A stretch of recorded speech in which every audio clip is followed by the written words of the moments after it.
क्यों फख्र करते थे। एक आदमी को मैं अदर कास्ट ने मेरे से पूछा, बॉम्बे में था, बोला आपको पता है मारवाड़ी है तो आपकी क्या विशेषता है? हम बोले भाई कुछ तो पता है मेरे को। बोला बताइए। तो मैं बहुत ज़्यादा नहीं बोल सकता, जैसे आज बुरे मानने की बात नहीं है। अभी किसी से पूछ दिया जाए कि भारत सरकार के 10 मंत्रियों का नाम बताइए, तो आदमी अभी 3-4 के बाद रुक जाएगा, क्योंकि अभी जो बोलते हैं मोदी जी और जेटली जी, उसको छोड़ के अभी कोई मंत्री है ही नहीं है हिंदुस्तान में। मतलब एक विकट स्थिति बन गई है कि अभी मंत्री के नाम पे मंत्रिमंडल चल रहा है तो सिर्फ 2 ही लोगों के नाम पे चल रहा है कि जो बोलेंगे मोदी जी और जेटली जी। अगर 10 आदमी का नाम एट ए ग्लांस में बोल दिया जाए कि 10 मंत्री का नाम बताइए, तो नहीं बोल पाएंगे। तो कभी कभी परिस्थितियां बदलती रहती हैं। अभिप्राय मेरा ये है कि पहले गद्दी, उसने कहा कि सेठ जी आप गद्दी क्यों है जानते हैं? अभी टेबल कुर्सी 4 है तो 5वां या तो खड़ा हो जाता है एक आदमी उसमें से, अरे भैया हम चलें, या टेबल लाओ करते करते ही खड़ा हो जाता है। गद्दी अगर 4 आदमी की बैठी बनी हुई है और उसमें 6 भी आ जाते हैं तो बहुत प्रेम से और कितना इज्जत, अरे हम वहां गए थे हमको गद्दी पे बैठा, मतलब एक आप सम्मान देखिए कि कितना बड़ा हो जाता था। और आपका घर ऊपर नीचे पीछे घर सामने, कोई खर्चा नहीं, कोई वाहन नहीं चाहिए। भाई आपके यहाँ कोई जब आते थे गेस्ट, आप चाय मंगा लिए, नाश्ता करा दिए, घरेलू गेस्ट हैं उसको अंदर भेज दिया, नहीं है वो बाहर से बाहर आपने अच्छा से घर का स्वागत कर दिया, उसको भेज दिया। कोई समय का अपव्यय नहीं, ग्राहक और मौत का कोई ठिकाना नहीं होता है। ग्राहक आया, आपने डील किया, जब हुआ भोजन 5-10 मिनट आगे पीछे भी जाके कर लिया। तो बोले ये चीजें फॉरेन में आ रही है, अमेरिका इसी पे आ रहा है फिर से कि भैया मेरा फ्लैट भी वहीं रहेगा, ऑफिस भी मेरी वहीं रहेगी, और यहाँ पर हम छोड़ रहे हैं। उनका कहना ये था। कहाँ तक है इस पर हम लोगों को विचारणीय बात है।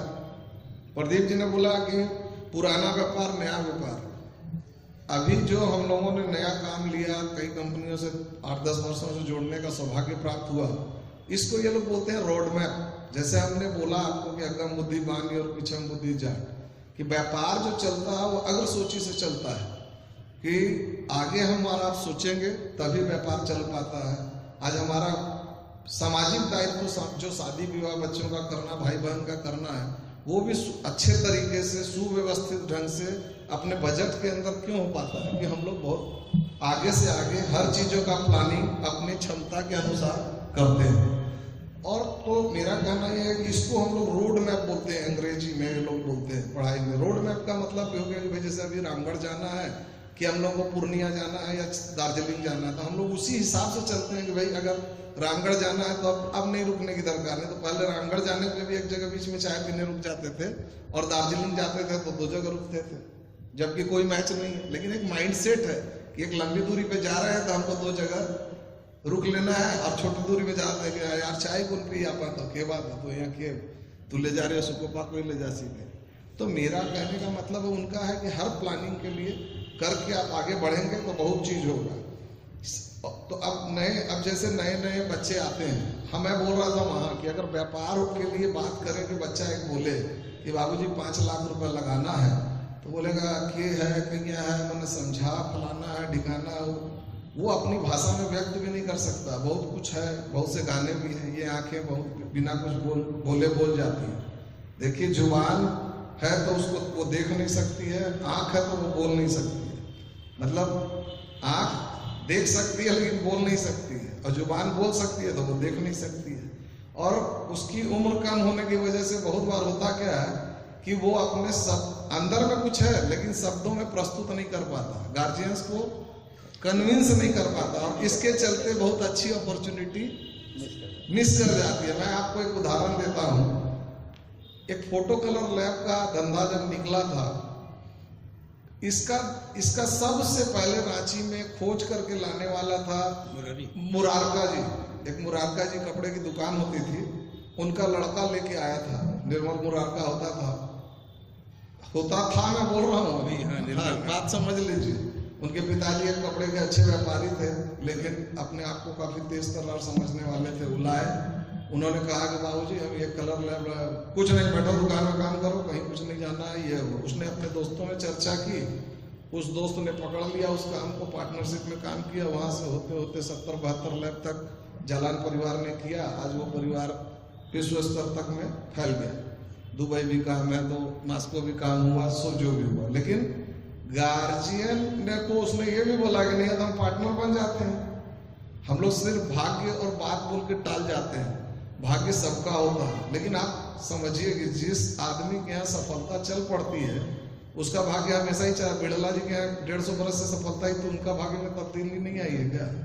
मुकेश अंबानी जन्मे हैं तो क्या सिर्फ एक ही आदमी, एक ही बच्चा विश्व में उस टाइम में जन्मा है? ऐसा संभव है क्या प्रदीप जी? हमको लगता है ऐसा कोई संभव नहीं। उस समय उस घड़ी में और उसी गांव में भी और भी बच्चे जन्मे होंगे।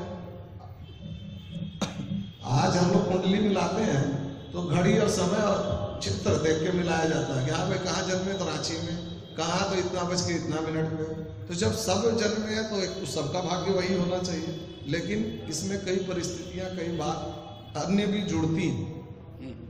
तो कहने का अभिप्राय मेरा ये है कि नए बच्चे जब आते हैं उसको प्रोत्साहित करना चाहिए कि भाई हम उसकी बात को बहुत ध्यान से सुने।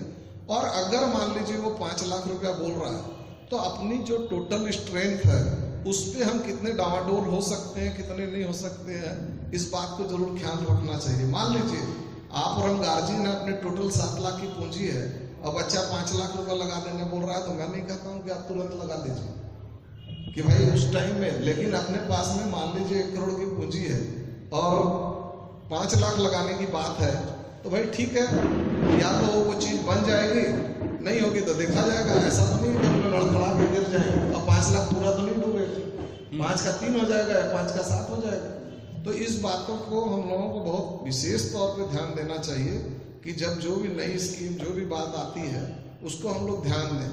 मतलब नए बच्चे जब भी बोलते हैं प्राय आप लोग भी अपना दिल की बात बताइए कि होता है तो अच्छा सोचेंगे, समझेंगे क्या करना है नहीं करना है। हम लोग उसको बोलते हैं कि ठीक है भाई तुम बनाओ, प्लानिंग बना के लाओ।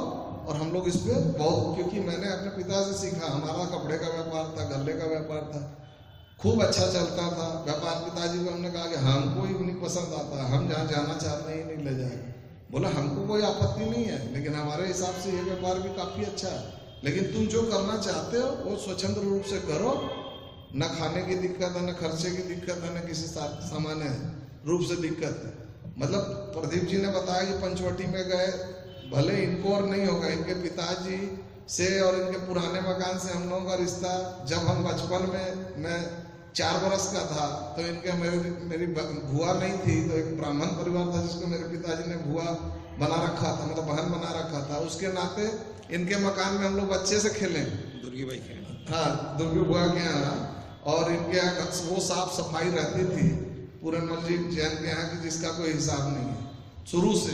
एक तो कहने का मेरा मतलब अभिप्राय है कि आप पहले अपनापन काफी ज्यादा था और सब कुछ था, एक तो उसमें कमी आई है।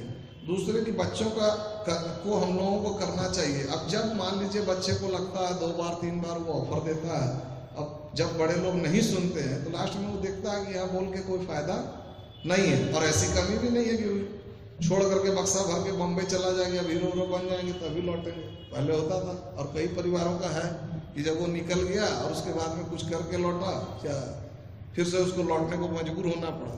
तो मेरा कहने का मतलब है कि नहीं होता तो क्या होता, फिर वो एक ढंग में ढल जाता कि साहब जो व्यापार है हमको उसी में है, कहाँ गए थे, क्या गए थे, तो नहीं वहाँ गए थे, यहाँ गए थे। फिर होता है 2 घंटा, फिर 3 घंटा, फिर 4 घंटा, फिर 5 घंटा, 7 घंटा, 8 घंटा आ जाता है। अब जैसे ही नई पीढ़ी आती है, हमने यही स्टडी किया है, हमारे गार्जियन लापरवाह हो जाते हैं। अब तो छोड़ो आगो जी, वो काम संभालो लागो है, थोड़ा मुन्ना टाइम नहीं लगी। तो गप्पे जो पहले 15 मिनट मारते थे, फिर आधे घंटे मारते हैं, फिर जो कहीं नहीं जाना होता उधर चले जाते हैं। कुछ तेज लोग रहते हैं वो पेंडिंग काम को सलटाते हैं। लेकिन मैंने देखा कि हम जब उम्र बढ़ती है तो गार्जियन ज्यादा दोषी है बनिस्बत की बच्चों के। बच्चा तो है, तो बच्चा इन द सेंस हम लोग एक तो बच्चे बोलना भी बंद करें। फॉरेन में कभी कोई नहीं बोलता बच्चा, नेक्स्ट जनरेशन, भाई साहब मेरी नेक्स्ट जनरेशन अब आ रही है, वो टेक ओवर ले रही है, मैं कुछ नहीं कर सकता, आप उनसे बात करो। मतलब एक, या इंग्लिश में भी वो यही बोलते हैं। तो मेरी सबसे रिक्वेस्ट, आप बोल के देखिए कि भाई नेक्स्ट जनरेशन से आप बात कीजिए। आप बच्चा बोलते ही उसको आप छोटा बना के उसको आभास दिला रहे हैं कि अभी तुम मैच्योर नहीं हुए। ठीक है, एक माँ के लिए बच्चा बच्चा ही हो सकता है। भाभी जी बैठी हैं, इनके लिए बच्चा चाहे वो 70 वर्ष का भी हो जाएगा, इनका बेटा, इनकी उम्र 95 की भी हो जाएगी तो वो बच्चा हो सकता है, क्योंकि इनके लिए दुलारा है। लेकिन अगर वही बिजनेस की सीट पे बैठती हैं और वहां पे ही बच्चा बोलेंगी तो इट इज नॉट करेक्ट। तो मेरा कहना है, एक तो हम लोगों को ये सब चीज़ों में सुधार लाना पड़ेगा, दूसरा उनके ध्यान से हम लोग सुने। और ये जो चीज़ है, एक व्यापार जहाँ चल रहा है जिस कैपेसिटी से, अगर कोई नया एंटर कर जाता है, आप 5%, 10%, 15% की ग्रोथ ले लोगे, ऐसा तो नहीं है कि एब्सोल्यूट ग्रोथ हो जाएगा। क्योंकि माइंडसेट एक फोकस फिट है पहले से। कोई कभी कभार होता है कि नया बच्चा आया एकदम अचानक, तो उसमें आप देखिएगा कि उसके पेरेंट्स या तो फिर छूट देते हैं, या वो इतना जिद्दी है कि हम करके छोड़ेंगे। गृह युद्ध अंदर में अगर जाइए उसके, तो जरूर है कि अंदर में उसने बहुत जद्दोजहद करके उसको चेंज कर दिया है तब, और उसकी सफलता जब मिलने लगती है तब सेनेटर के पेरेंट्स मान लेते हैं कि नहीं यार लड़का तो ठीक ही कर रहा है, अब तो ठीक ही लग रहा है। तो भी वो धीरे से बोलेंगे हाँ करने दो, अपनी वाइफ को बोलेंगे लड़का तो मान नहीं रहा, जिद्दी है, उसको करने दो। ये नहीं है कि नहीं बेटा तुरंत। और फॉरेनर्स पे, आपकी सब लोगों ने फॉरेन ट्रिप की होगी, आप एक छोटा सा काम कर दीजिए, थैंक यू, धन्यवाद, मतलब इतना अच्छा बोलते हैं शुक्रिया कि जिसका कोई हिसाब नहीं है। मतलब थैंक यू धन्यवाद वहाँ बोलने की प्रथा है इनकरेज का। आप एक कुछ भी कीजिए तो आप देखिए वहाँ पे कि कितना बोलते हैं। और हम लोग एक धन्यवाद थैंक यू बोलने में तो लगता है कि जैसे कोई कितना रुपया खर्च हो रहा है, या इसको बोल देंगे तो जाने इसका क्या बिगड़ जाए। लेने वाले का लगता नहीं है, लेने वाले को मिलता कुछ नहीं है, मगर दोनों फुलफिल हो जाते। तो इसलिए इस पे भी हम लोगों को ध्यान में देने की बात है। परिवार का व्यापार, उसके मतलब कि जो भी चीजें हैं, आज मान लीजिए कि एक तो हम लोगों का है कि परिवार का, और उसके बाद जब मान लीजिए दो भाई हैं हम लोग, और बच्चा नया आ रहा है और सुनते नहीं है, तो दूसरे को लगता है कि अच्छा अभी इसका लड़का ध्यान दे रहा है। ये नहीं, नेक्स्ट जनरेशन वो नहीं मानते हैं। अच्छा मान लीजिए प्रदीप जी हम भाई हैं, ये बड़े भाई हैं, लग रहा हो ये अपने लड़का को घुसाने के चक्कर में। इस सब चीज़ों में जो चीज़ होती है तो बहुत सच कारण है कि रिफ्लेक्ट होते जाता है। जबकि आपको बता दें, बाप बेटा में कम पटेगा, चाचा भतीजा में ज़्यादा पटेगा। ये दुनिया का धारा है कि पिता में और पुत्र में, वो चाहे कितने भी उम्र का है, उसका डिफरेंसेस ज़्यादा होगा। ताऊ में, भतीजा में, चाचा में, भतीजा में पट जाएगा। कारण है कि वो अपना एक कहीं दोस्ताना है, कहीं कुछ बोल भी लेता है, कहीं कुछ खुल भी जाता है। तो इस सब चीज़ों की रिश्ता को भी हम लोगों को महत्वता देनी पड़ेगी। और एक बात जान लीजिए भाई साहब, कितना ही पार्टनर हो, कितना ही सब कुछ हो, घर वाले घर के ही रहेंगे। आप कितना है, जैसे हिंदुस्तानी परंपरा पे चलिए, अपना खून पुकारता है, अपने दुख सुख में वही साथ देगा। कारण क्या है कि आपके इन आउट्स, अंदरूनी बहुत सी बात है जो सिर्फ परिवार के लोग ही जानते हैं, बाहरी आदमी नहीं जानता। मैं अभी हो सकता है किसी कारण से किसी को एक स्पीच दे रहा हूँ कि हम उसके दूसरे कारण से, लेकिन अंदर की वास्तविकता उससे हकीकत अलग हो सकती है, क्योंकि हम नहीं दिखाना चाहते कि हाँ मेरे अंदर में ये चीज़ की वीकनेस है, फाइनेंशियल की या फलानी चीज़ की। लेकिन हमारे घर के लोग क्षमता के अनुसार ही बात करेंगे कि नहीं साहब आप 20 बार में आपकी सरहद से बात मत करो।